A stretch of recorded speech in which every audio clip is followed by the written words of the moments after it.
Hello and welcome. If you are watching this, you're probably wondering, how do I become a Don't Starve Together god so I can impress all the ladies down at my local internet cafe, and what the hell should I be doing during the fall season? Well, look no further, fellow internet dwellers. I have played many an hour to bring you this guide, and with the help of Jordan and Justin, you will be surviving with the best of them during all of the seasons. This is Silent Shed's You Can Survive Fall Survival Guide, with me, DangerZone Durs.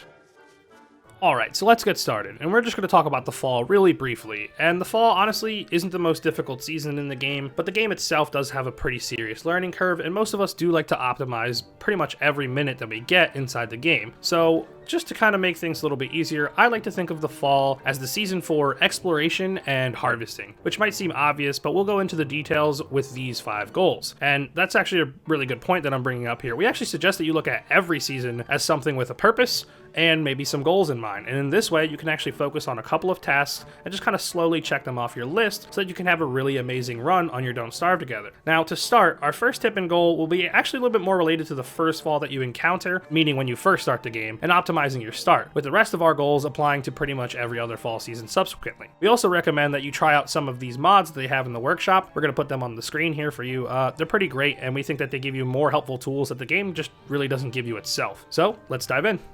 Okay, so goal number 1 for the fall is pretty simple. Explore and gather resources. And like I said, this is really more geared towards the person who's starting a brand new run, which we do recommend that you do if you're going to be following this series. So the first thing you want to do is start finding every point of interest you can while gathering necessary resources that you're going to need to ensure that you have food and supplies later. First, you want to build yourself a pickaxe after finding some flint and sticks, and go ahead and find yourself a rock biome or some rocks with gold in them. And the reason for this is we want to have a shovel because we're going to need it to dig up resources while we're exploring the map, and that's going to save us time. So for that, you're going to need to rush a science machine. Once you do get that science machine, place it near your spawn gate so that you always have it there in case of death. We also recommend keeping your base near the gate if you're a newer player, just because you're probably going to die. So after you do have your science machine and you got your shovel, for the next 4 days, your objective is simple. Find everything. Find beefalo, find spiders, find pigmen, find swamps, grasslands, caves, and enemies that carry gears, and just pretty much anything you will need.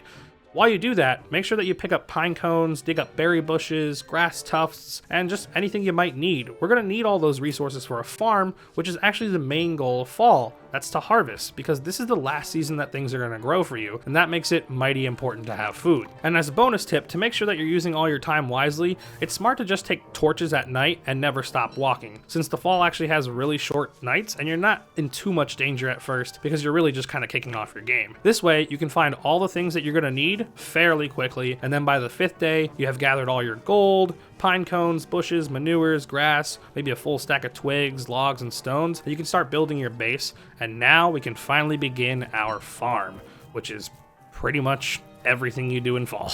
So our next goal for the fall is also pretty simple. We're going to want to start up our resource farm, get it up and running, and stockpile food and supplies. Now, every fall season is really just a crunch to do as much as you possibly can before the winter comes in, because when it does, you can no longer grow food, grass, trees, or twigs either very fast or at all, which is much scarier. That's where all the collecting that we did earlier comes in, though. We just want to pick areas near our base and begin 4 specific types of farms. We want a small berry bush farm, a small tree and twig farm, a small grass farm, and food plots to grow our vegetables and fruits in. Now, as you keep coming back to the fall, obviously your farms are going to get more and more complex and your resources are going to be higher and higher, but the goal remains the same every fall. You want to keep replanting and refertilizing as much as possible, as well as chopping your trees down when they're max height and harvesting them so that you always have supplies in your chest for later, because you're gonna need them. The first fall, we worry about this stuff a whole lot more, but each fall you really should be replenishing anything that you might need just to be safe. So again, just manage those resources.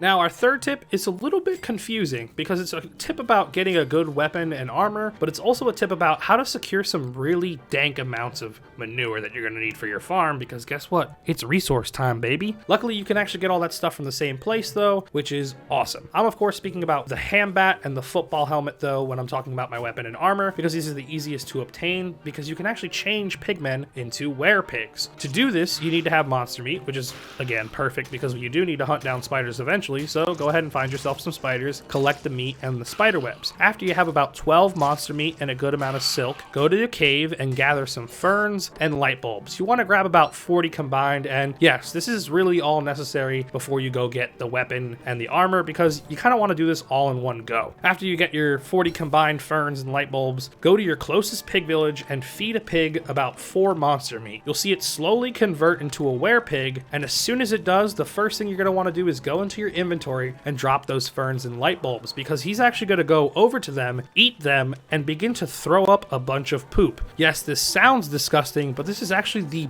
best way to get manure in the game. And afterwards, you kill the werepig, and that's where the meat and the pig skin comes in. So there you go. You got meat, you got pig skin, you got manure. Seems like you're all good to go, but nope. Just take a hammer to its house, destroy everything that he loved, and boom, you have some more materials. Now you can construct yourself a ham bat, you got yourself a helmet, and you're about to go make your farm more OP than you ever thought possible. Never forget this manure hack. I will not repeat it.